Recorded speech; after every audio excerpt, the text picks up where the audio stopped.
सदियों से चली आ रही सतभक्ति की ऐसी धारा, ऋषियों, मुनियों, देवताओं और त्रिदेवों ने भी जिसका भेद ना पाया। भक्ति तो सभी करते हैं,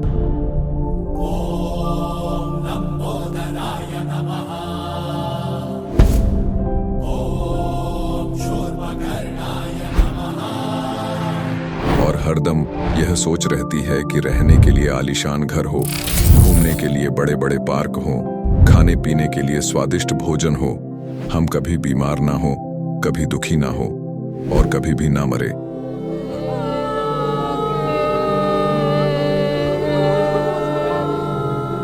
हरदम मौज मस्ती में रहे।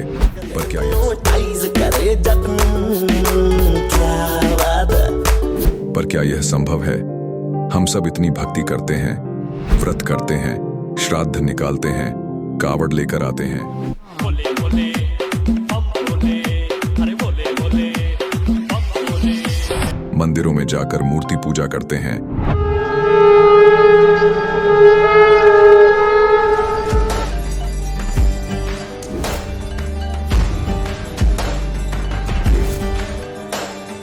भानुकोटिभास्वरं भवाब्धितारकं परं नीलकण्ठमीप्सितार्थदायकं त्रिलोचनं कालकालमम्बुजाशमक्षशूलमक्षरम्। चर्च में जाकर प्रेयर करते हैं,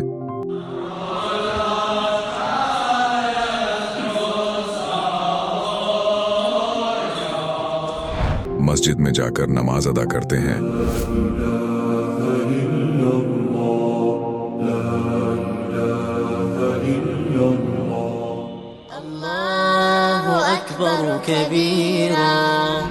और गुरुद्वारों में जाकर माथा टेकते हैं,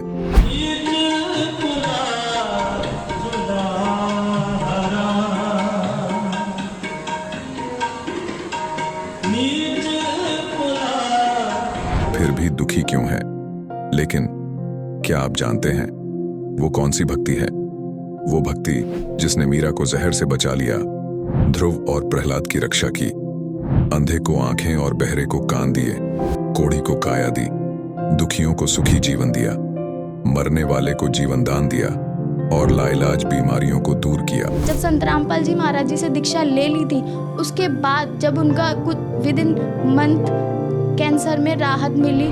जैसे हम लोग परमात्मा का आदेश आया, हम लोग हॉस्पिटल गए और ऑपरेशन कराया। भगत जी 1 रुपया का भी दवाई माता जी को खाना नहीं पड़ा, और जो डॉक्टर कैंसर है बताते थे, वही डॉक्टर के मुख से हमने ये सुना भगत जी कि ये चमत्कार कैसे हो गया। तो हॉस्पिटल में दिखाया तो कैंसर घोषित कर दिया डॉक्टर ने यहाँ। तो फिर इसके इलाज के लिए घूमे, इलाज भी नहीं हुआ, तो फिर घर पे थक के बैठ गए। कैंसर के लिए जिंदल हॉस्पिटल में रहा, उसके बाद सपड़ा हॉस्पिटल में रहा, उसके बाद जयपुर को दिखाया, उसमें कोई इलाज नहीं हुआ। संत रामपाल जी महाराज जी ने चरणामृत प्रसाद दिया और आशीर्वाद दिया और भक्ति ज्ञान दिया, और उसके बाद मैं तंदुरुस्त हूँ। हर दिन में अपना सब कुछ खाता हूँ, मुझे कोई समस्या नहीं। मेरे को बीमारी ये थी सर कि ब्लड ट्यूब में मेरे को एक प्रकार का पस आ गया था और इन्फेक्शन हो गया था। उस इन्फेक्शन को डॉक्टर लोग वो कह रहे थे कि इसमें आपको ऑपरेशन करना पड़ेगा। आश्रम पहुंचने में परमात्मा का नामदान लिया और जो उन्होंने मुझे उपदेश दिया, उस उपदेश देने के बाद उन्होंने आशीर्वाद दिया। आशीर्वाद देने के बाद तत्क्षण में मेरा ये रोग वहीं के वहीं दर्द बिल्कुल ठीक हो गया। भक्ति सभी करते हैं, लेकिन उपरोक्त लाभ सिर्फ सतभक्ति से ही प्राप्त होते हैं। आज भी सतभक्ति करने वाले हजारों लाखों लोगों को शास्त्र अनुसार भक्ति का अद्भुत अनुभव प्राप्त हो रहा है। आइए जानते हैं ऐसे ही लाखों श्रद्धालुओं में से एक सतभक्ति करने वाले इस श्रद्धालु का अनुभव। नमस्कार जी। नमस्कार सर जी। क्या नाम है जी आपका? मेरा नाम लता कुर्रे है जी। लता जी, आप कहाँ से हैं? मैं जिला सारंगगढ़ बिलाईगढ़ छत्तीसगढ़ से हूँ। संत रामपाल जी महाराज से नाम दीक्षा आपने कब ली? मैंने संत रामपाल जी महाराज से नाम दीक्षा 2018 में 11 नवंबर को ली थी। संत रामपाल जी महाराज से नाम दीक्षा लेने से पहले आप क्या भक्ति साधनाएं करती थी? संत रामपाल जी महाराज के से जुड़ने से पहले मैं सभी देवी देवताओं की भक्ति करती थी। जैसे कि गणेश जी के दिनों में गणेश जी की पूजा करती थी, और दुर्गा के दिनों में दुर्गा की, और शिव जी की भी पूजा करती थी। साईं बाबा की मूर्ति भी रखे थे तो उसको पूज लेती थी। और 16 शुक्रवार का संतोषी माता की व्रत भी करती थी। जब आप इतनी भक्ति साधना कर ही रही थी तो फिर क्या कारण बना कि आप संत रामपाल जी महाराज जी की शरण में आई? संत रामपाल जी महाराज के बारे में मुझे ऐसे पता चला कि मेरे सास ससुर जो मेरे मम्मी पापा हैं वो 2013 से नाम दीक्षा लिए हुए हैं। तो उन्होंने हमेशा जब झारखंड जाते थे तो बताते थे कि संत रामपाल जी महाराज धरती पर आए हुए हैं, उनका ज्ञान सच्चा है, आप सत्संग सुना करो, तब आपके पति जो है वो शराब छोड़ देंगे और आपको भी जो बुखार है वो भी ठीक हो जाएगा। पर मैं नहीं मानती थी, बहुत बोले मेरे को, पर मैं नहीं मानी। फिर मेरे को एक ज्ञान गंगा पुस्तक दी थी उन्होंने, मेरे ससुर जी ने, तो मैंने वो ज्ञान गंगा को पढ़ना शुरू किया। जब शुरू मैं पढ़ती थी तो मेरे को बहुत अटपटा सा लगता था। फिर उसके बाद मैं कुछ दिन तक फिर रात को पढ़ना स्टार्ट किया। फिर पीछे वाले जो पेज पर रहता है ना भक्तों का अनुभव, जो उनके अनुयायी थे संत रामपाल जी महाराज जी के, तो उनमें बहुत सारे लाभ दिए हुए हैं। तो वो मैं पढ़ती थी तो मुझे बहुत अच्छा लगता था कि इतने सारे सभी भक्तों को लाभ दिए हैं तो मुझे भी लाभ मिल सकता है, मेरे बीमारियों से छुटकारा मिल सकता है, मेरे पति भी जो नशा करते हैं वो भी छूट सकता है। तो मैंने संत रामपाल जी महाराज की पुस्तक को इतने अनुभव को पढ़ी, तब अच्छा लगा तो शुरू से पढ़ना शुरू किया। जब मैंने सृष्टि रचना पढ़ी तो मेरे को पता चला कि तभी इतने देवी देवता की भक्ति करते थे, तब दुख कष्ट गलत साधनाओं की वजह से नहीं ठीक हो रहा था। अब मैं संत रामपाल जी महाराज से नाम दीक्षा लूँगी तभी मैं ठीक हो सकती हूँ। फिर मैंने अपने पति से बोला मैं नाम दीक्षा लेना चाहती हूँ संत रामपाल जी महाराज से, तो उन्होंने मना कर देते थे कि बाद में लेंगे, तो बार बार टाल देते कि बाद में लेंगे, बच्चों की शादी कर लेंगे फिर उसके बाद ले लेंगे। तो मैं बहुत परेशान थी सर, तो मैं रोज़ पढ़ा करती थी, रोज़ रो के बोलती थी कि मैं नाम लूँगी, आप लेना है तो ले, मत लो। पता नहीं परमात्मा की संत रामपाल जी महाराज की बहुत दया हुई, फिर उन्होंने बोला कि जाओ आप ले लो। फिर मेरी सासू माँ जी थे घर पे, तो वो नामदान केंद्र जो चांपा नामदान केंद्र उन्हें लेकर गए। फिर मैं और मेरी बेटी दोनों ने नाम दीक्षा ली संत रामपाल जी महाराज से। आप बहुत ज़्यादा दुखी थी, आपने संत रामपाल जी महाराज के शिष्यों के अनुभव पढ़े और आपको भी यकीन हुआ कि आप भी वहाँ से ठीक हो सकती हैं। तो क्या संत रामपाल जी महाराज से नाम दीक्षा लेने के बाद आप ठीक हुई? हाँ जी सर जी, मैं जब नाम दीक्षा ली संत रामपाल जी महाराज से 2011 नवंबर को 18 में ली, तभी से मुझे लाभ होना शुरू हो गया। उसी दिन से मेरी कमर की हड्डी बढ़ गई थी, रीढ़ की हड्डी, तो इसके चलते मेरे को चलने फिरने में बहुत दिक्कत होती थी। मैं 5 मिनट भी नहीं चल पाती थी, जगह जगह बैठ जाती थी। मेरे कमर से लेकर पैरों तक, पूरे घुटने तक बहुत ज़्यादा दर्द होती थी। जब मैं चलती थी तो लंगड़ा कर चलती थी, ज़्यादा दर्द जब बढ़ जाती थी तब, और बैठ के ही चलती थी। खाना बनाती थी तो भी बैठ के खाना बनाती थी, 5 मिनट बाद फिर बैठना, उसके बाद फिर रोटी बेलना, ऐसे करती थी। बहुत ज़्यादा दिक्कत आती थी सर। तो मैंने अब वी केयर हॉस्पिटल गई, वहाँ गई रायपुर के वी केयर हॉस्पिटल में। जब दिखाई डॉक्टर को, डॉक्टर अर्पित अग्रवाल को, तो उन्होंने बोला कि इसका MRI करवाना पड़ेगा, तो आप करवा लो। फिर मैंने MRI करवाने गई, तो MRI करवाई, तो रिपोर्ट को जब डॉक्टर को दिखाई तो डॉक्टर ने देखा तो बोला कि इसकी रीढ़ की हड्डी बढ़ रही है और इसकी वजह से नस चिपक रही है और पूरे पैर में दर्द इसीलिए है, तो इसका ऑपरेशन करवाना पड़ेगा। तो मैंने सर जी से बोला, डॉक्टर जी से, कि मैं ऑपरेशन नहीं करवा सकती। तो उन्होंने बोला कि क्यों नहीं करवा सकती, अगले महीने आ जाना घर में सलाह लेकर अपने सास ससुर से जो भी। तो मैंने बोला कि सर मैं ऑपरेशन करवा ही नहीं सकती, मेरे को कुछ दवाई देना हो तो ठीक होगा तो दे दो। तो डॉक्टर ने बोला कि इसका कोई इलाज नहीं है, दवाई से नहीं ठीक होता है, ऐसे प्रॉब्लम ना, ऐसी जो समस्या होती है इसका ऑपरेशन ही इलाज है। तो मैं फिर भी डॉक्टर से बोली कि सर मैं ऑपरेशन नहीं करवा सकती, मैं नहीं करवाऊँगी। फिर मैंने अपने रिपोर्ट लिया, फिर कुछ दिन के दवाई लिए, 15 दिन का, उसके बाद आ गई घर में आते ही 5 दिन दवाई खाई। दवाई खाने से मेरे नस में और प्रॉब्लम बढ़ती गई, मेरा दर्द कुछ आराम भी नहीं, जरा से भी नहीं। मैं सो भी नहीं पाती थी रात को, जब मैं सोती थी पैर ऐसा सीधा करके नहीं सो पाती थी, मैं ऐसे मोड़ के ही सोया करती थी। कुछ दिन 4 महीने तक बहुत दुख तकलीफ से झेली हुई हूँ। मेरी हालत इतनी ख़राब थी कि मैं 5 मिनट भी खड़े होकर नहीं रह सकती थी, काम करना भी नहीं सकती थी, मैं झाड़ू पोछा भी नहीं कर पाती थी, बहुत ज़्यादा तकलीफ थी। डॉक्टर ने बोल दिया था कि आप काम वाली बाई लगा लो, वरना उससे ज़्यादा और इसके कमर पूरी टूट जाएगी और आपको और ज़्यादा खर्चा बैठ जाएगा। तो मेरे पति भी बोले कि हम ऑपरेशन नहीं करवाएंगे, ठीक है बाद में देखेंगे, ऐसे करके डॉक्टर को बोल के आ गई। फिर उसके बाद घर में आई तो दवाई खाई तो और ज़्यादा बढ़ने लगी। फिर मैं उस दवाई को फेंक दी, मैंने नहीं खाई। 5 दिन बाद मैंने संत रामपाल जी महाराज से अर्जी लगाने प्रार्थना लगवाई कि परमात्मा मेरा जो कमर का जो हड्डी बढ़ गया है और डॉक्टर बोले हैं कि ऑपरेशन करवाना पड़ेगा, ऑपरेशन से ही ठीक होगा ऐसे करके। तो बोले कि आप ऑपरेशन करवाना चाहती हो नहीं कि नहीं ऐसे करके। तो मैं बोली मैं ऑपरेशन नहीं करवाना चाहती, परमात्मा की दया से ठीक होना चाहती हूँ ऐसे करके।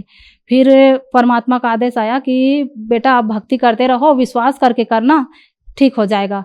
फिर जब मैं सोई थी रात को तो दूसरे दिन देखा कि जब सोकर उठी तो मेरा दर्द एकदम ठीक हो गए। मैं 5 मिनट खड़े नहीं हो पाती थी। मैंने दिन भर खड़े खड़े घूम घूम के पूरे घर में काम करी, फिर कुछ नहीं हुआ। फिर आज तक 1 साल हो गए सर, आज तक मैं एकदम स्वस्थ हूँ। मैंने दोबारा रिपोर्ट के लिए मैंने दिखाई भी नहीं। और सर ये मेरा MRI का रिपोर्ट है और इसमें मेरी हड्डी बढ़ चुकी है और बहुत बड़ी बढ़ चुकी थी। इसे डॉक्टर ने बोला था कि ये ऑपरेशन करवाना पड़ेगा, ऑपरेशन के सिवा कोई इलाज नहीं है। ये भाई इतनी बड़ी हड्डी बढ़ी थी। ये मेरा रिपोर्ट है लता कुर्रे और डॉक्टर अर्पित अग्रवाल रायपुर से मैंने दिखाई थी। अब मैं संत रामपाल जी महाराज की दया से ठीक हो गई हूँ पूरी तरह से। और मैं कितनों घंटों चाहे खड़ा करवा के काम करवा लो, चाहे बैठ के, चाहे कुछ भी काम कर लेती हूँ। और खेती बाड़ी का भी काम कर लेती हूँ बाड़ियों में, और घर का भी झाड़ू पोछा खाना पीना। मैं लंबे परिवार से हूँ, मेरे परिवार बहुत ज़्यादा है, मेरे सास ससुर ननद देवर सभी हैं। तो मैं पूरे घर का काम कर लेती हूँ, मुझे कोई तकलीफ नहीं होती, मैं सभी काम कर लेती हूँ। और आप मेरे रिपोर्ट को देखे हैं, ये सही है। संत रामपाल जी महाराज की दया से मैं एकदम स्वस्थ हूँ। मेरे पति बहुत नशा करते थे सर, गुटखा गुड़ाखू और शराब बहुत ज़्यादा पीते थे। वो जब भी पीते थे घर में आते थे, कुछ बात बहस होती थी, मैं भी कुछ बोल जाती थी कि आप नशा छोड़ दो, फिर वो झगड़े करने लग जाते थे। फिर ज़्यादा झगड़ा होने के कारण मारपीट भी, कभी कभी मारपीट भी कर लेते थे और बहुत ज़्यादा हो जाती थी। जब भी दोस्त के साथ मिलते वो नशा करने चले जाते थे, तो बहुत ज़्यादा परेशान थी। जिस दिन से उन्होंने संत रामपाल जी महाराज से नाम दीक्षा लिए हैं 2019 में, तब से उसने आज तक संत रामपाल जी महाराज की दया से दारू की बोतल तो क्या, उसने हाथ तक नहीं लगाई किसी भी बोतल, किसी के नशे को, गुड़ाखू ना गुटखा ना कुछ भी नहीं। और एक बार मैं ऐसे किचन में खाना बना रही थी, तो किचन का जो गैस चूल्हा होता है वो ना, एक साइड का जो स्विच था वो ख़राब हो चुका था। स्विच ख़राब होने के कारण मैं एक साइड खाना बना रही थी, सब्ज़ी बना रही थी, और उस साइड का स्विच से एकदम आग जो है ना एकदम सर से निकला बाहर। उसके बाद बाहर निकलते ही ऊपर फैल गई, ऊपर एकदम अग्नि के गोले की तरह पूरा कमरे में फैल गई और जलते रही। उमर सहमी सी खड़ा हो गई डर से। किचन में ना बहुत ज़्यादा मतलब आग फैल चुकी थी। मैं पहले तो सीधा गई, फिर उसके बाद सीधा से ऊपर से इतना बड़ा गोला की तरह बहुत ज़्यादा बढ़ गई आग। और जलते जलते मैं अचानक से ज़्यादा बढ़ने के कारण मैं देखती रह गई, सहमी से एकदम डर गई। फिर उसके बाद संत रामपाल जी महाराज को याद करके उनके तस्वीर को देखी, फिर मुझे लगा कि संत रामपाल जी महाराज मुझे कुछ नहीं होने देंगे। फिर और अगर ऐसे ही छोड़ दिया तो मेरा फ्रिज सामान पूरा जल जाएगा, ब्लास्ट हो जाएगा, तो मैं भी जल जाऊँगी। इसीलिए जाकर घूम के ऐसे ही स्विच को बंद कर दिया, गैस का रेगुलेटर बंद किया। फिर उसके बाद अग्नि धीरे से शांत हो गई। और ये मेरा बहुत बड़ा लाभ है सर। मेरे को आँच तक नहीं लगी, मेरे को पता नहीं चला कि यहाँ कोई अग्नि जल रही इतने ज़्यादा गैस का। और संत रामपाल जी महाराज ने मुझे नाम लेते ही ऐसे ही बचाया। जब नाम ली थी तभी मेरे को टाइफाइड था, 5 साल से पहले नाम दी चली थी तभी टाइफाइड था। तब मैं बोली थी कि संत रामपाल जी महाराज मैं इलाज नहीं करवा सकती। मैं बहुत थक गई थी इलाज करवा के 5 सालों में। और जब भी मैं डॉक्टर के पास जाती थी तो आपको बोलते थे बहुत लंबा समय तक इसका दवाई खाना पड़ेगा। मैं परेशान हो चुकी थी, मेरे घर के लोग भी परेशान हो जाते थे कि मैं काम करने में दिक्कत होती थी। तो इसीलिए मैंने नाम दीक्षा लिया था। नाम दीक्षा लेते ही संत रामपाल जी महाराज से मैंने प्रार्थना लगाई। 2-4 दिन बाद जब मेरा टाइफाइड बहुत ज़्यादा बढ़ रही थी तो मैंने संत रामपाल जी महाराज से अर्जी लगाई। उसके बाद परमात्मा बोले कि बेटा भक्ति करो, ठीक हो जाएगा। फिर उस दिन से मैंने आज तक टाइफाइड नहीं हुआ सर। 4.5 साल हो गए आज मेरे को टाइफाइड की बीमारी नहीं है, वो ठीक हो जाए। उसके वजह से मेरे गर्दन में बहुत ज़्यादा दर्द होती थी, गर्दन से लेकर कमर तक पूरे मैं ऐसे झुक नहीं पाती थी, बहुत ज़्यादा दर्द होती थी, असहनीय। तो वो सब संत रामपाल जी महाराज की दया से वो सब ठीक हो गई। संत रामपाल जी महाराज से नाम दीक्षा लेने के बाद आपको बहुत सारे लाभ प्राप्त हुए। तो जो दर्शक आज आपको देख रहे हैं, खास करके महिलाएं, और वो भी परेशान हैं, आपकी तरह ही संत रामपाल जी महाराज से नाम दीक्षा लेना चाहती है, तो उनको क्या करना होगा?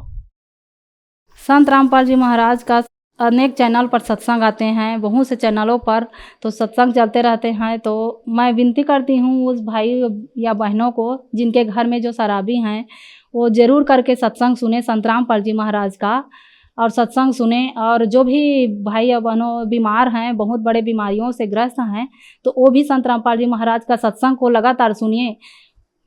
परमात्मा की दया होगी तो आपके घर में भी मेरे घर में जैसे कला कलेश था, जो नशा करते थे मेरे पति, तो उसने छोड़ दिया नाम दीक्षा लेने के बाद। और मेरा भी टाइफाइड था, वो भी मेरी ठीक हो गई संत रामपाल जी महाराज की दया से।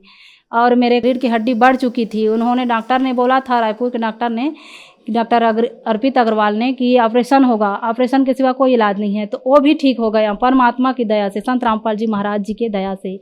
उन्होंने बहुत बड़ी दया करी मुझ पर, परमात्मा ने। वैसे ही आप सभी को लाभ होंगे, सत्संग सुनोगे तो ज़रूर ज्ञान होगा, और आप नाम दीक्षा लेकर अभी अपने सभी कष्टों को ठीक कर सकते हैं। जो शराबी हैं वो ज़रूर करके सत्संग सुनिए, उनके घर के महिलाएं सुनेंगे तो नाम दीक्षा लेंगे। जैसे कि मैंने 4 महीने ही नाम दीक्षा लिए हुए थे संत रामपाल जी महाराज से, तो मेरे पति ने 4 महीने के बाद, उन्होंने खुद सत्संग सुनते थे रोज़, और उन्होंने बोला कि मैं भी नाम दीक्षा लूँगा, और उन्होंने नशा छोड़ दी। सर, संत रामपाल जी महाराज से नाम दीक्षा कैसे ली जा सकती है? संत रामपाल जी महाराज से नाम दीक्षा ऐसे ली जाती है कि हर एक चैनलों पर संत रामपाल जी महाराज के सत्संग आते हैं, तो सत्संग चलते चलते एक पट्टी आती है, उसमें अनेक नंबर दिए रहते हैं आश्रमों की, तो आप उसमें कांटेक्ट करके अपना नज़दीकी नाम पता बताकर नज़दीकी नाम का केंद्र बता दिया जाएगा, तो आप उसमें नाम दीक्षा ले कर अपना कलवाड़ करवा सकते हैं। धन्यवाद जी। सत साहिब सर जी। अब जगत गुरु तत्वदर्शी संत रामपाल जी महाराज जी के सत्संग के माध्यम से उस अद्वितीय आध्यात्मिक ज्ञान के बारे में जानते हैं, जिसके माध्यम से आप भी प्राप्त कर सकते हैं ऐसे आध्यात्मिक, मानसिक और भौतिक सुख जो अभी तक आपने सिर्फ मीराबाई, ध्रुव, प्रहलाद जैसे कुछ ही भक्तों की जीवन कथा में सुने होंगे। अब सुनिए तत्वदर्शी संत के संग शास्त्र अनुकूल भक्ति सत्संग, ऐसा अद्वितीय आध्यात्मिक ज्ञान जिसका है सर्वधर्मों के पवित्र शास्त्रों में प्रमाण। अब परमात्मा ने जाकर के वहां चंद्र विजय के घर पे बता दिया कि कह देना मंदोदरी को कि मैंने उससे कहा था, लेकिन वो बिल्कुल नहीं माना।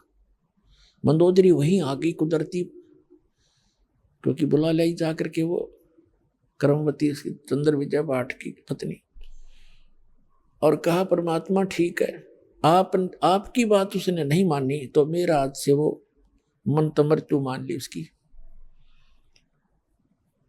परमात्मा बोले बेटी मैंने अपना जो आपने कहा मैंने वो कर दिया, पर वो नहीं माना। अब उस समय विभीषण भी वहां विराजमान था और दीक्षित था। उसने घर आकर बताया कि अपनी भाभी जी को बताया, मंदोदरी को, कि मंदोदरी आज तो मेरे भाई ने परमात्मा का कत्ल कर दिया होता, पर परमात्मा ने ऐसी लीला करी कि एक सीख ले रखी थी झाड़ू की, और ऐसे करती, और उसने 70 बार उसको बहुत जबरदस्त ताकत से 70 वार किए, टस से मस नहीं हुई और मान्या फिर भी नहीं। तो पुण्यात्माओं कहने का भाव ये है कि फिर क्या होता है, जैसे कि आपको कथा सुनाई थी कि नल और नील नाम के 2 आपस में मौसी के बेटे थे, उनकी माताएं बहन थी। दोनों ही अपने पूर्व जन्म के संस्कारों से और प्रारब्ध के दुख से दुखी थे, कष्ट से। उन दोनों को बहुत मानसिक परेशानी भी थी, शारीरिक कष्ट भी थे, और परमात्मा कबीर जी के आशीर्वाद से वह स्वस्थ हो गए थे। फिर उनके शिष्य बनकर मुनिंदर ऋषि रूप में परमात्मा आए हुए थे। एक आश्रम कुटिया बना रखी थी, वहां वो रहा करते, सत्संग सुनने जाया करते थे, अपने घर भी आ जाते थे। जैसा कि आपको पहले भी बताया है कि उनके हाथों में समुद्र के अंदर कोई वस्तु ना डूबने का ये कैसे वो चमत्कार करामात आई थी। ये दोनों कबीर साहब के पास गए थे पहले, उससे पहले सब जगह इन्होंने अपना सारा इलाज भी करवा दिया था, और सभी ऋषि महर्षियों ने बता दिया था कि ये तुम्हारे प्रारब्ध के अंदर, तुम्हारे प्रारब्ध में लिखा है, ये दंड तुम्हें भोगना पड़ेगा, इसको कोई विश्व में काट नहीं सकता। ये तुम्हारी किस्मत में लिखा हुआ निर्धारित अंक है, लेकिन फिर भी आत्मा को मालूम है कि परमात्मा एक ऐसी शक्ति है कि वो सर्व संकट और सब पापों का नाश अवश्य कर देते हैं। इसलिए परमात्मा की खोज में संतों के पास जाते हैं और संत ही रूप में परमात्मा आते हैं। वैसे तो हमने परमात्मा की परिभाषा गलत सुन रखी है। हम निराकार मानते हैं भगवान को। तो साधु कहते हैं, कबीर साहब कहते हैं कि पर्वत पर्वत में फिरा, कारण अपने राम, राम जैसे संत मिले जिन सारे सब काम। परमात्मा के लिए भटक रहा था, कहीं पर्वत पर कहीं गुफाओं में, लेकिन कोई संत मिला जिससे वो लाभ हुए जो भगवान दिया करता है। तो वो संत नहीं, वो स्वयं परमात्मा ही होते हैं। और ये परमात्मा आते रहते हैं अपनी प्यारी आत्माओं को परमात्मा में आस्था बनाए रखने के लिए। उनको सतमंत्र दे जाते हैं, कुछ अपने आशीर्वाद से उनकी बैटरी चार्ज कर देते हैं, पुण्य बना देते हैं, और ताकि उनके ऐसे दुख दूर कर देते हैं वो सोच भी नहीं सकते। फिर उनकी आस्था भगवान में दृढ़ हो जाती है। यही कारण रहा कि अभी तक हम परमात्मा परमात्मा कहते आए और भगवान से डरा करते, सर्व सुख पूर्व में परमात्मा से चाहा करते थे। आज से 50-60 वर्ष पहले वर्षा होती नहीं थी, होती थी भगवान से अर्ज करते थे तो वर्षा होती थी। कोई दुख भी होता तो हम अपने झाड़ फूक जंतर से ही मंत्र से कोशिश किया करते थे। इसलिए भगवान आते थे और ये दुख सभी प्रकार के परमात्मा दुख दूर कर सकता है, कर ही देता है। इसलिए परमात्मा जगह जगह आकर प्रकट हो जाते थे, उस क्षेत्र में अपनी महिमा बना जाते थे और उनकी महिमा बहुत वर्षों तक चलती रहती है। उन्होंने इस परमात्मा की आस्था हमारे हृदय में यहाँ इस कलयुग तक बनाकर रखनी थी। तो नल और नील परमात्मा के चरणों में पहुंचे, आशीर्वाद मात्र से स्वस्थ हो गए। ऐसे हो गए जैसे कभी उनका दुख था ही नहीं, किसी प्रकार का कोई कष्ट इनको नहीं हुआ। फिर उनकी आस्था दृढ़ होगी। खड़ा होकर कहा कि हम बड़े दुखी थे, गुरुदेव की कृपा से हम सुखी हो गए। हमने तो मान लिया था कि आजीवन कष्ट उठाना पड़ेगा, लेकिन हमें नहीं पता था कि पृथ्वी पर परमात्मा आए। इस तरह के वहां उपस्थित भक्तों को जो सत्संग सुनने के लिए गए थे सबको बताया, औरों का भी दृढ़ हुआ विश्वास। तो उन्होंने, परमात्मा ने बताया, बेटा सत्संग में सेवा जरूर करनी चाहिए, इसे बहुत पाप कटते हैं और आप तो बहुत पापों से ग्रस्त हो और आपको कुछ सेवा करनी चाहिए हाथ से। पुण्यात्मा, हमारे कई प्रकार के पाप कर्म हैं। कुछ ऐसे पाप हैं जो परमात्मा गुरुदेव के दर्शन से कटेंगे, कुछ ऐसे पाप हैं जो आशीर्वाद से दूर होंगे, कुछ ऐसे पाप कर्म हैं जो धर्म दान करने से ही आपको राहत मिलेगी, कुछ ऐसे पाप होते हैं जो हाथ से सेवा करने से ही आपको राहत मिलेगी, और कुछ इस प्रकार के आपके पाप कर्म हैं जो परमात्मा की भक्ति मंत्र जो दिए जाते, सतनाम और प्रथम मंत्र, इनसे ही कटेंगे। तो ये सारा कुछ मिलाकर एक ट्रीटमेंट है आत्मा को स्वस्थ करने का और सतलोक में जाने का और यहाँ भी भौतिक लाभ प्राप्त करने का। तो ये सारा कंप्लीट कोर्स करने से ही आपको पूर्ण लाभ प्राप्ति होगी।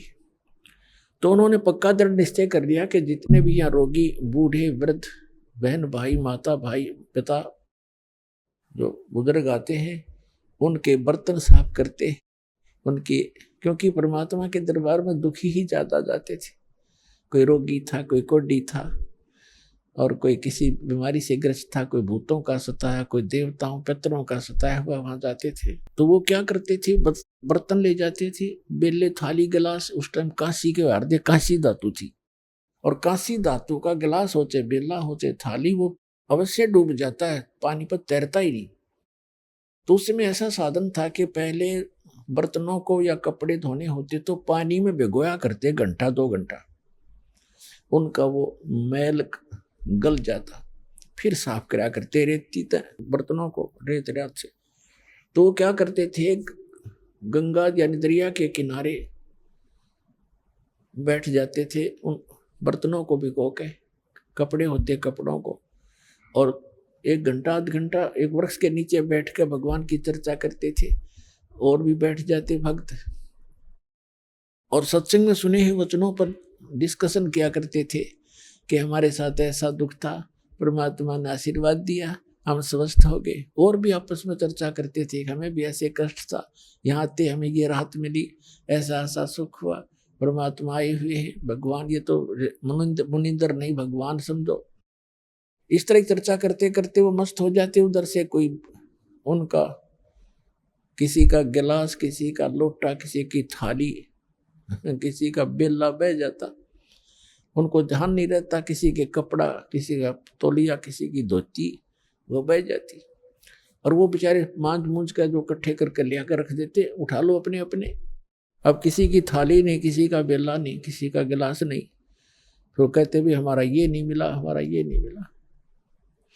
तो कहते जी हम तो जितने ले गए थे उतने ले आए। तो और दूसरे जो भगत जाते थे सेवादार बर्तन साफ करने के लिए, वो बताया करते थे कि ये ध्यान नहीं देते, ये बैठ के गप्पे मारने लग जाते हैं और वो बह जाते हैं, इनको ध्यान नहीं रहता।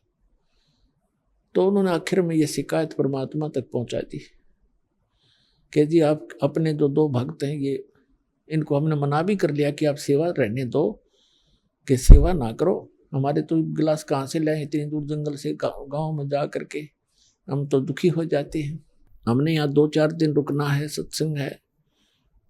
और ये मानते नहीं, रोने लग जाते हैं, कहते हैं आगे ठीक रखेंगे, ध्यान रखेंगे, और परमात्मा जी फिर भी ऐसे ही करते हैं। आप इनसे कहो कि ये हमारी सेवा ना करे, कोई और कर लेगा। उनको ये चिंता होगी कि गुरुजी के पास मेरी कंप्लेंट चलेगी हमारी, और कहीं हमें फिर वो आपत्ति ना आ जाए, गुरुजी रुष्ट हो जाए। चरणों में पड़ गए, बुरी तरह रोने लग गए। कहा भगवान हमारी सेवा ना छीनना, हमारी सेवा ना छीनना दाता, हम बिल्कुल आगे से बिल्कुल ठीक करेंगे, वे बहुत ध्यान रखेंगे। तो वो भगत कहने लगे जी ऐसे ही कहते हैं, कई बार कह लिया ऐसे ही, अब जाते फिर वैसे ही फिर कर देते हैं। तो परमात्मा ने, वो तो जानी जान थे, कहा बेटा इनको आशीर्वाद दे देता हूँ, इनके हाथ से कोई चीज भी नहीं डूबेगी, लोहे की भी नहीं डूबेगी, पत्थर भी नहीं डूबेंगे, और तुम निश्चिंत रहो, और बेटा करो सेवा। अब नल नील खुश हो गए और सावधानी बरतेंगे। अब उनने पानी का बेला भर के थाली और वो रख दिया दरिया पे, वो न्यू का नो बेला भरा हुआ पानी का, और उसके ऊपर है जल के ऊपर रखा है, वो हाथ ला दे नीचे जाओ ना तो नहीं जाओ। और दूसरे भगत देखने लगे, रे सचमुच ये तो गुरु जी का आशीर्वाद से इसके ये डूबता ही नहीं। उन्होंने दूसरों ने भी कोशिश कर ली, पकड़ कर 2-2-3-3 उस बेले को बाहर खींचने की, वो थाली को पानी की भरी हुई जो तैर रही थी, उनसे हली नहीं। और वो हथलाओं जब बाहर आ जाए, रखे वही सेट हो जाए। तो इस तरह कई बार पत्थर भी उठा कर उसमें रख कर देखे, वो भी तैरने लग गए, रुक ये नो के नो वहीं पर। आधे डूब जाते थे, आधे रह जाते थे ऊपर। तो इस तरह की उनके वरदान परमात्मा ने दे दिया। वह समस्या समाधान करने के लिए कि ये सेवा भी नहीं छोड़ना चाहते, इनको सचमुच ये दिक्कत है ही। तो दोनों का बीच बिचाड़ा कर दिया। और ये फिर कहाँ जाकर बात बनी। अब उधर से समुद्र के ऊपर पुल बनाने की आवश्यकता पड़ी श्री रामचंद्र जी ने। और समुद्र पर पुल बनाना कोई बालकों का खेल है। श्री रामचंद्र जी कहते 3 दिन तक घुटनों पानी में खड़ा रहा, समुद्र से याचना करता रहा, प्रार्थना करता रहा, मुझे रास्ता दे, जल्दी मुझे रास्ता दे सागर राज, मैं बहुत दुखी हूं, और ऐसे ऐसे मैंने अपनी पत्नी को छुड़वा के लाना। तीसरे दिन जब उसने देखा कि समुद्र तट से मस नहीं हो रहा है, लक्ष्मण से कहा कि मेरा अग्नि बांध दे, इस समुद्र को फूंकता हूं। ये रावण का संग पाकर अभिमानी हो गया है। अब उसने निकाल के तीर फूकना के लिए छोड़ना चाहा अग्निबाण, तभी समुद्र विपर रूप बनाकर बाहर आ गया। श्री राम से कहने लगा कि भगवान ऐसा अनर्थ ना करो, यदि आपने जल को फूक दिया, मुझे फूक भी दिया, तो ये गड्ढा बन जाएगा, आप फिर भी सफल नहीं हो सकोगे इसमें से जाने के लिए, और बहुत बड़ा संसार बसा हुआ जीव जंतु, आपको पाप लगेगा। ऐसा काम करो कि लाठी भी ना टूटे और सर्प भी मर जा। भगवान श्री रामचंद्र जी ने कहा कि फिर ऐसा कौन सा उपाय है बताइए। आपकी सेना में ये नल और भी पहुंच गए वहां पर। फिर तो सारे जंगल में जितने रहा करते थे कुछ सब इकट्ठे हो गए, लाठी ले गए। ये भी वहां गए हुए थे उस सेना में। विपर रूपधारी समुद्र ने कहा कि आपकी सेना में नल और नील नाम के दो ऐसे कारीगर भी हैं, वह शिल्पकार भी थे, जैसे मकान बनाने वाले। दो ऐसे सैनिक हैं आपकी सेना में, उनके हाथों में उनके गुरुदेव द्वारा दी गई ऐसी शक्ति है कि पत्थर भी तैर जाएंगे। कोई वस्तु नहीं डूबती, वो पत्थर रख, कोई चीज रख दें और वो तैरती रहती है, और चाहे उसके ऊपर कितना बलशाली व्यक्ति खड़ा हो जाए वो डूबती नहीं, ताकतवर वजनदार। तो श्री राम ने कहा भी नल नील को बुलाओ। नल नील आए, उनसे कहा कि भाई एक ट्रायल दो, अपनी कोई पत्थर रख कर दिखाओ, आपके हाथों में करामात बताई हमने और हमें जरूरत है यहाँ पुल बनाने की। नल और नील दोनों अभिमान में आगे। ये महाराज जीव ने उसने सोचा कि यदि हम अपने गुरु जी को याद करेंगे, मंत्र तंत्र करेंगे, अपना मंगलाचरण, तो श्री रामचंद्र जी ने सोचेंगे ये तो कहीं भगवान की स्तुति करके इन्होंने शक्ति प्राप्त की है। यानी अभिमान आना था, ऐसे ही काम बिगड़ा करता है, किसी प्रकार भी हो जाए गड़बड़। उन दोनों ने उस दिन तुरंत पत्थर उठाए। अहम था उस दिन उन्होंने, वैसे तो पत्थर उठा कर रखे करते थे, कोई कुछ भी चीज रख देते। उस दिन उनके अंदर एक विशेष दोष था मन में, इसलिए फेल हो गए। पत्थर उठाए रखे, दोनों के डूब गए। अब उनको तो कॉन्फिडेंस था कि अवश्य तैरेंगे, और लाइट आ गए, फिर दूसरे भी डूब गए, फिर लाइट आ गए, वह भी डूब गए। अब श्री रामचंद्र जी समुद्र की तरफ देख रहे थे, मानो ये कहना चाहते हैं कि आप झूठ बोल रहे थे। उसी से में उस विपर रूपधारी समुद्र ने कहा कि नल नील तुमने अपना सतगुरु याद नहीं करे, उनको याद करो। तो उनका बात याद आ गई, फिर उन्होंने परमात्मा को याद किया। और वो तो आना ही था, क्योंकि श्री रामचंद्र भी दुखी, रावण का अंत आए लिया था, उसकी टिकट भी कटवानी थी। और वहां आए क्योंकि ब्रह्मा विष्णु महेश भी उसी के तो बच्चे हैं परमात्मा के। सूक्ष्म वेद में कहा कि राम कृष्ण सतगुरु सहजादे और भक्ति हेतु न हुए प्यादे। उस परमात्मा के ही बच्चे हैं, ये भी सहजादे हैं, हमसे अच्छी आत्माएं हैं ब्रह्मा विष्णु महेश। तीनों देवा कमल दल बसे, ये ब्रह्मा विष्णु महेश, और प्रथम इनकी वंदना फिर सुन सतगुरु उपदेश। तो परमात्मा अपने बच्चों के दुख को देखता है। श्री राम के दुख को देखकर वहां पहुंचना ही था, और नहीं आते, क्योंकि नल नील का अगर से काम बन जाता तो उन्होंने आना ही नहीं था। उन्होंने रजाई न्यों बख्शी थी, पर हम कर्म ही ने बिगाड़ देते अपनी सारी कहानी को। तब देखा कि सामने परमात्मा आ रहे हैं, मुनिंद्र ऋषि आ रहे हैं। कुदरती नजर पड़ी सैनिकों की, उन्होंने कहा कि ये ऋषि जी आ रहे हैं, कौन है? नल नील कहने लगे ये तो हमारे गुरुदेव आ गए, देखो हमारी पुकार सुन ली। और इतने में परमात्मा निकट आ गए। नल और नील ने चरणों में प्रणाम किया। श्री राम और लक्ष्मण और सभी ने हनुमान तक आके उनके चरणों में नमन किया। तब श्री रामचंद्र जी ने कहा कि ऋषिवर, आपके इन बच्चों के हाथों में आज वो शक्ति नहीं रही, मेरा दुर्भाग्य है, और मुझे आवश्यकता है कि समुद्र पर पुल बना के मैं लंका में जाऊं। रावण सीधी बातों से नहीं मान रहा, उससे युद्ध करना पड़ेगा और सीता को छुड़वाऊं। भगवान दया करो मुझ पर। जब आप अपने बच्चों को, अपने शिष्यों को शक्ति दे सकते हो, मेरे पर भी दया करो, कोई वरदान दो, मुझे भी मेरा ये कठिन कार्य सुलभ करो। तो परमात्मा ने कहा कि अब इनके हाथों में यह शक्ति रहेगी भी नहीं, क्योंकि इनके अंदर अभिमान छा गया। अब परमात्मा कहते हैं कि जैसे माता गर्भ को रख यतन बना और ठेस लगे ते अक्षीण होए, तेरी ऐसे भक्ति जावे। जैसे किसी बहन को, बेटी को गर्भ रहा हो, अब वही जानती है उस गर्भ की कीमत को। रात्रि के समय भी, करवट लेते समय भी ये सोचती है, भगवान कहीं मेरे बच्चे के दाब ना लग जा। रात को भी ऐसे चिंता से उठकर बैठती है, कहीं करवट ना ले ली गई हो। ऊंचे नीचे में पैर रखते समय भी सोचती है, कोई वजन उठाती है तब भी ध्यान रखती है, ताकि मेरा गर्भ रूपी लाल सफल हो और मुझे बच्चा प्राप्त हो।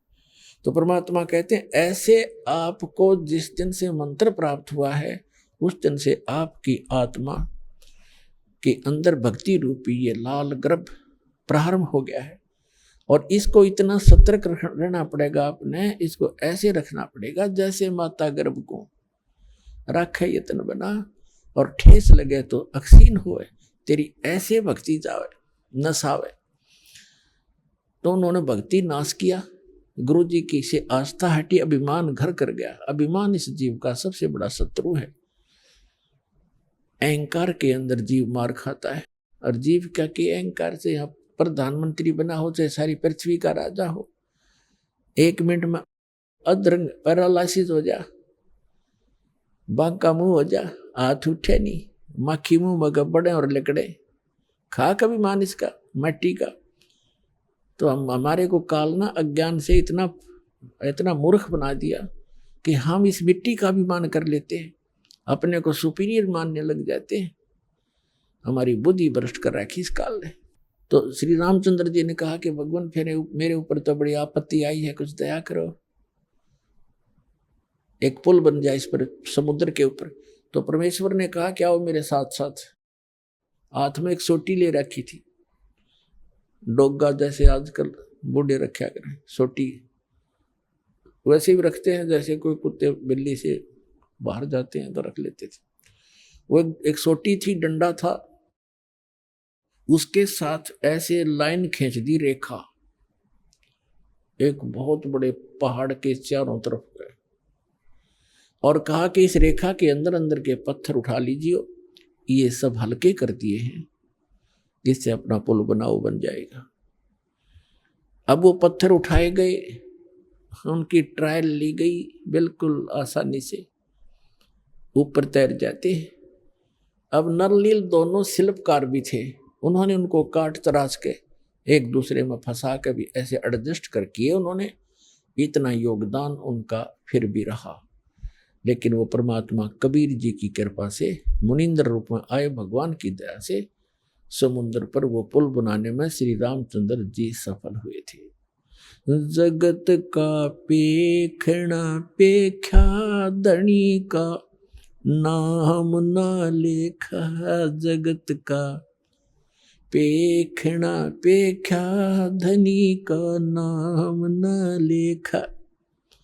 उसने ऐसे कर दिया, उसने ऐसे कर दिया, जो करने वाला उसका किसी जिक्र भी नहीं हम करते।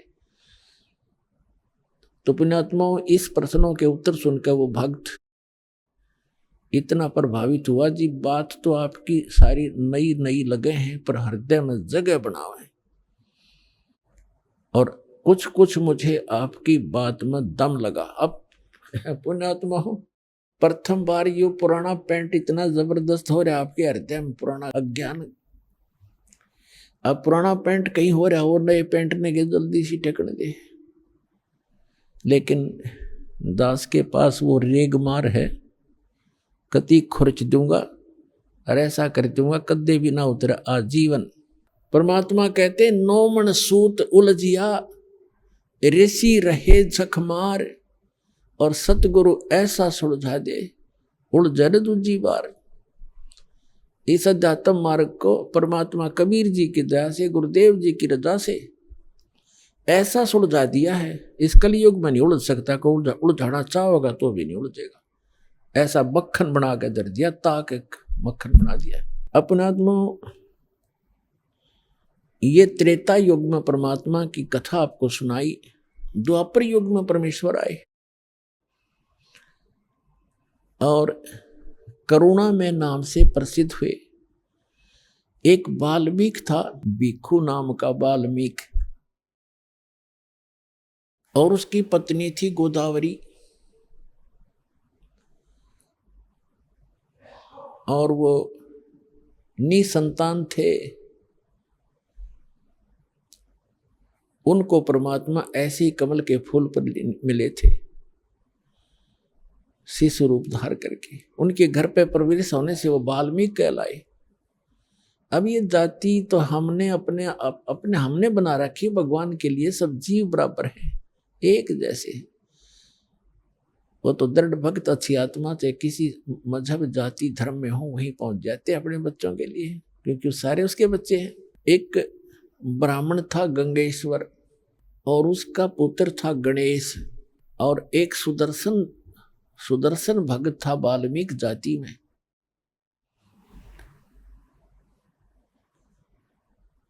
वो परमात्मा का भक्त बना जब करुणा में नाम से आए हुए थे, सुदर्शन नाम का एक भक्त। और उधर से वो गणेश नाम का जो ब्राह्मण का लड़का था वो भी कबीर परमेश्वर का शिष्य हुआ। और द्वापर युग में ब्राह्मण की कीमत अलग बहुत ज्यादा होती थी। तो गंगेश्वर नाम का जो ब्राह्मण था वो इस बात से घना दुखी था कि मेरा बेटा ब्राह्मण का लड़का एक वाल्मीकि का चेला बन गया, मेरी तो इज्जत का नाश कर दिया इसने। उसने परमात्मा को भी बहुत भला बुरा कहा, अपने पुत्र को भी बहुत घना प्रताड़ित किया। फिर वो बच्चा मान्या नहीं, वो उनका एक परम भक्त बना। और उधर से जो सुदर्शन नाम का वाल्मीकि जाति में जन्म था जिस बच्चे का, उसने परमात्मा का ज्ञान समझा और स्वीकार किया। और उसके माता पिता, सुदर्शन के माता पिता बहुत विरोध किया करते थे। वो श्री विष्णु जी के पुजारी थे और परमात्मा के उस ज्ञान को उन्होंने नहीं माना, लेकिन सुदर्शन जी ने बहुत अच्छे तरह से समझा। एक दिन क्या हुआ कि सुदर्शन जी ने बहुत प्रार्थना की और कहा, भगवान मुझे वो लोक दिखा दो जहां जिसकी आप चर्चा किया करते हो। परमात्मा बोले, बेटा जो मैं बता रहा हूं सो विश्वास कर ले भाई, गुरु के वचन पर विश्वास करना चाहिए। अच्छा जी, जैसे आपकी इच्छा। लेकिन वो जान गए कि इसके हृदय में जो वस्तु है, इसके डिमांड है, वह पूरी ना होगी तो यू नहीं मानेगा।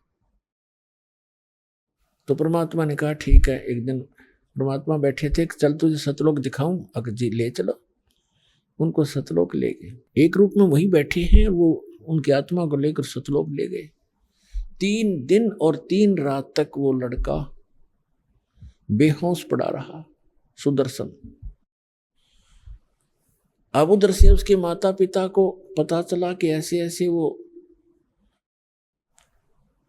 करुणा में, करुण कहा करते परमात्मा। करुण ने पता नहीं क्या जंतर मंत्र कर दिया और मेरे बच्चे को बेहोश कर दिया।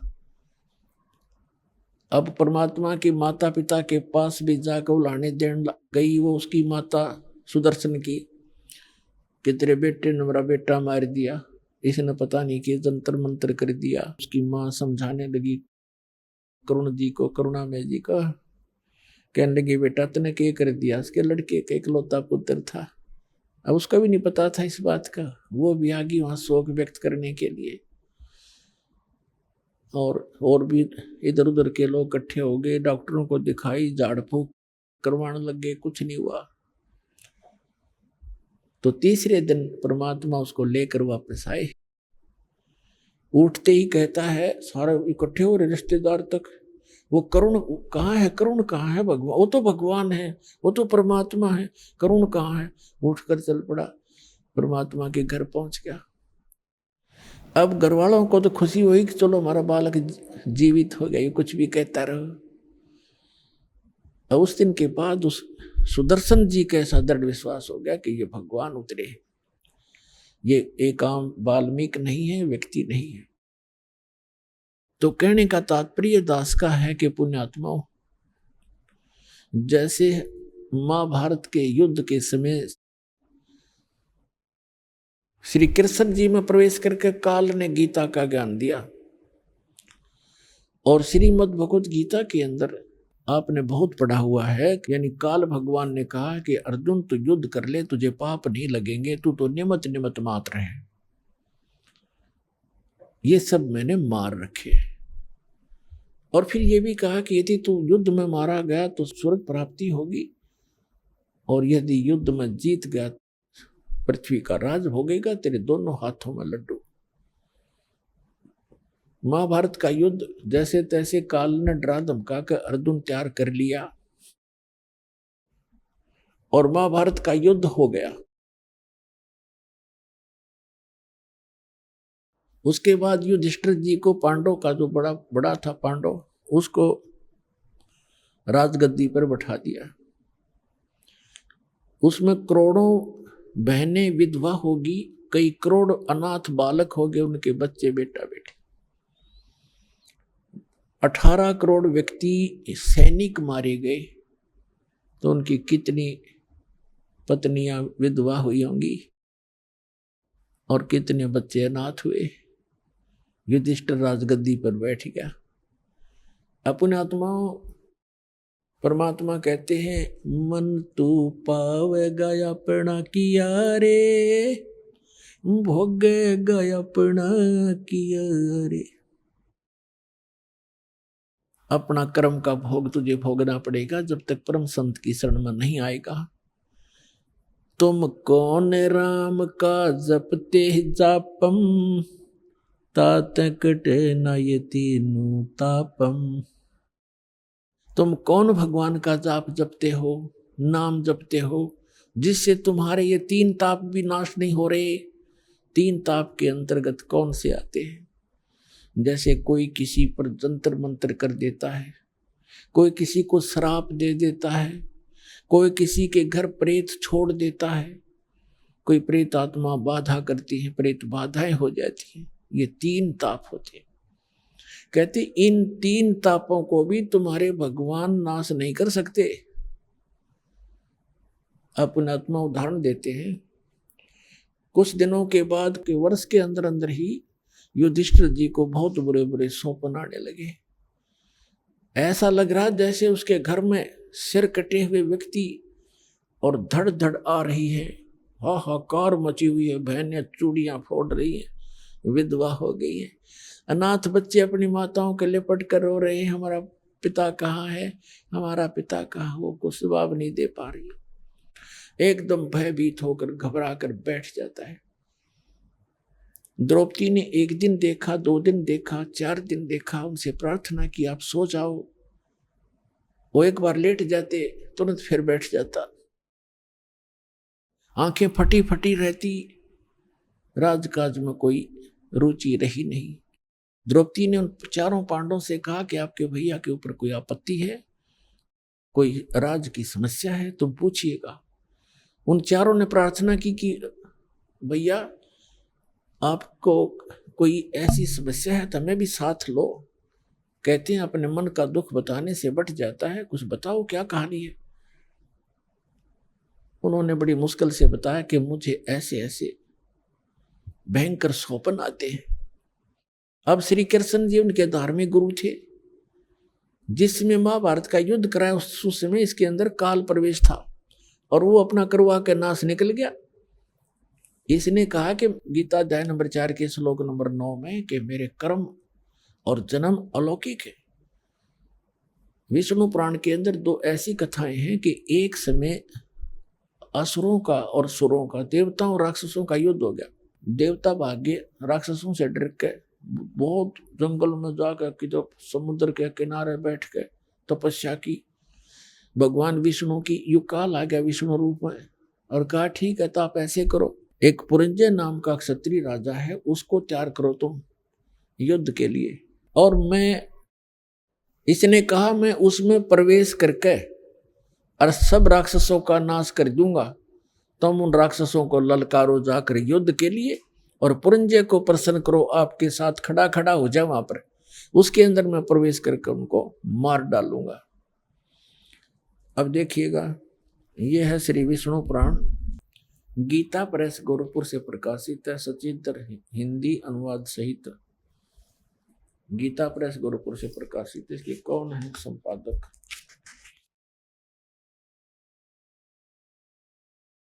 इसके संपादक हैं मुनीलाल गुप्त, अनुवादक है मुनीलाल गुप्त, और गीता प्रेस गोरखपुर से प्रकाशित है। इसके 233 पृष्ठ पर दिखाते हैं आपको।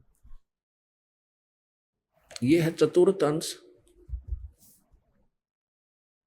और 233 पृष्ठ पे चतुर्थ अंश के अध्याय नंबर 2 के हम यहाँ आ जाते हैं। अभी आपने सुने जगत गुरु तत्वदर्शी संत रामपाल जी महाराज के मंगलमय सत्संग प्रवचन। आइए अब सुनते हैं उन भक्तों के अनुभव जिन्होंने संत रामपाल जी महाराज के प्रमाणित ज्ञान से प्रभावित होकर नाम दीक्षा लेकर अनेकों लाभ प्राप्त किए। नमस्कार जी। सत्साहेब, कहाँ से आए हैं आप? लुधियाना। क्या नाम है आपका? नीता। संत रामपाल जी महाराज से नाम दीक्षा आपने कब ली? 4 जुलाई 2014। संत रामपाल जी महाराज से नाम दीक्षा लेने से पहले क्या आप कोई भक्ति साधना भी करती थी? सर, मैं राधा स्वामी पंथ से जुड़ी हुई थी। आपने कितने साल तक राधा स्वामी पंथ में भक्ति की?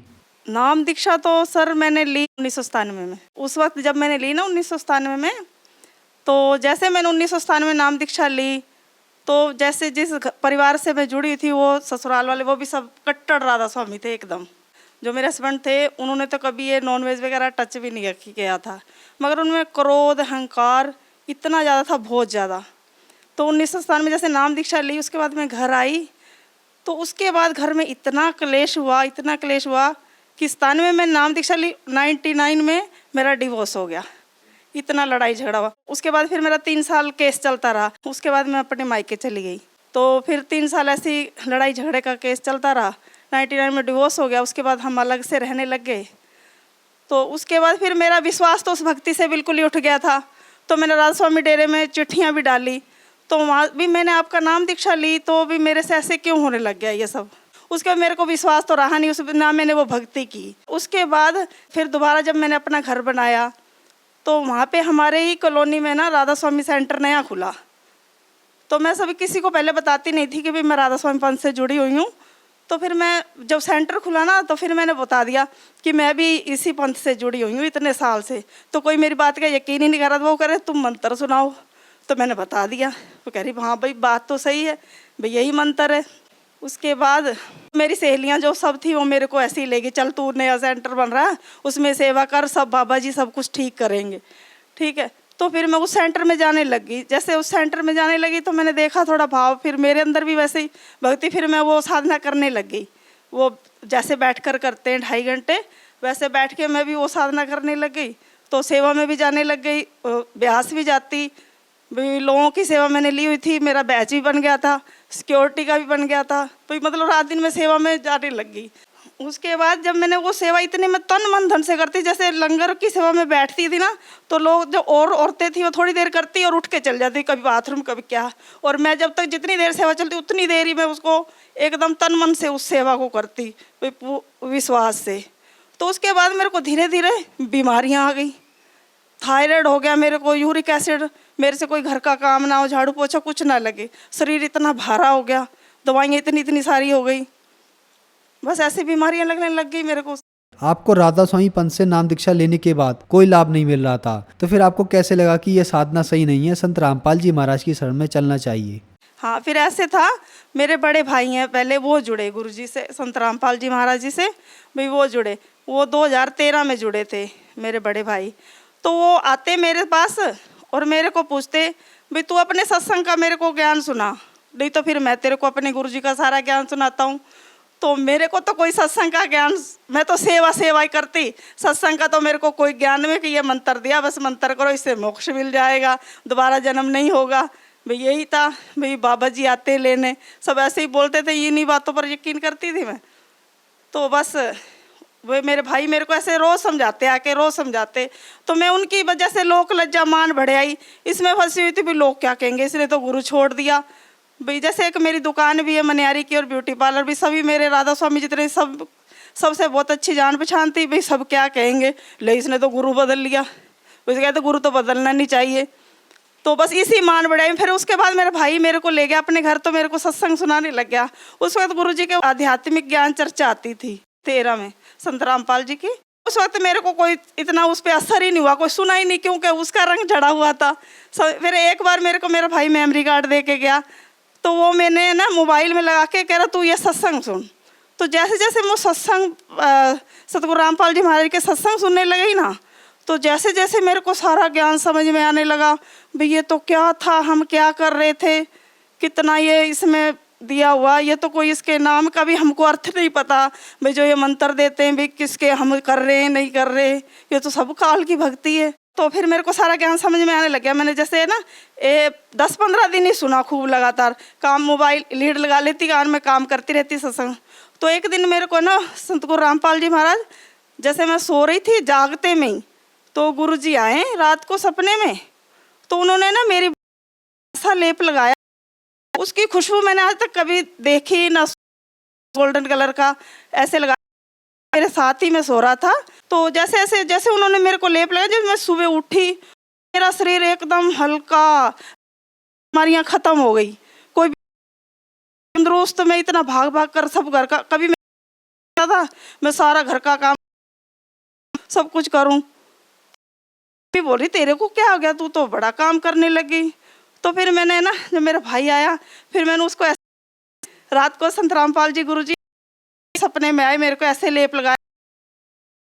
मैंने उसके बाद कोई वो जो गोली खानी होती है खाली पेट, बाद मैंने कोई गोली नहीं खाई, कोई कुछ नहीं खाया। अपने भाई से पीछे पड़ के मेरे को आश्रम ले चलो, मैंने नाम दीक्षा लेनी है, मेरे को ले चलो आश्रम। तो मेरा भाई बोल रहा कोई बात नहीं, फिर लेकिन मैं कहा नहीं, तू अब मेरे को ले चल तू सत्संग, भाई मैं आश्रम नाम दीक्षा लेनी है। फिर 4 जुलाई 2 फिर मैंने नाम दीक्षा संत रामपाल जी महाराज से ली। संत रामपाल जी महाराज से नाम दीक्षा लेने को क्या लाभ मिले? शारीरिक लाभ मिला कि सब बीमारी जो है खत्म हो गई। कोई दवाई, अब मेरी कोई थायराइड बिल्कुल कुछ भी नहीं, बीमारी नहीं, एकदम तंदुरुस्त हूँ।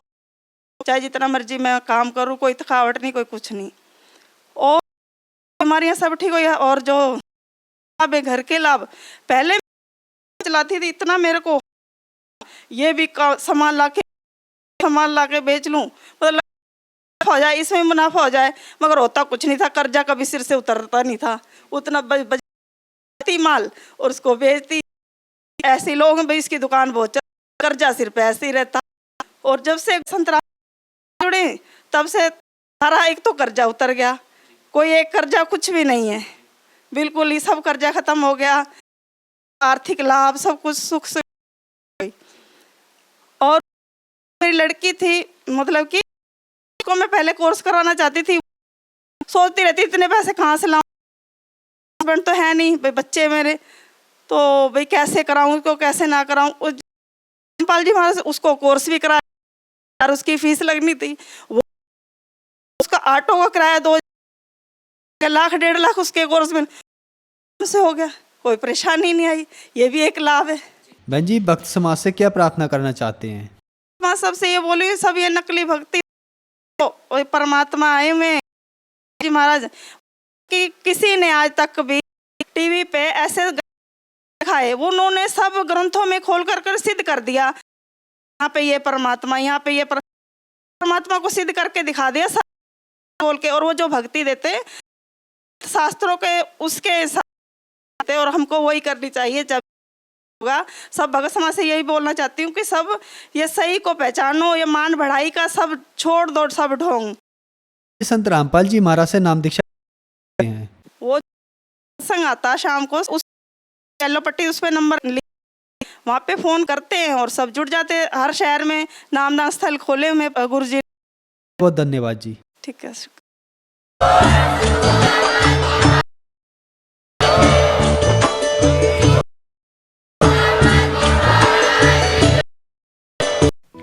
आप सुन रहे थे जगदीशी संत रामपाल जी महाराज के मंगल प्रवचन।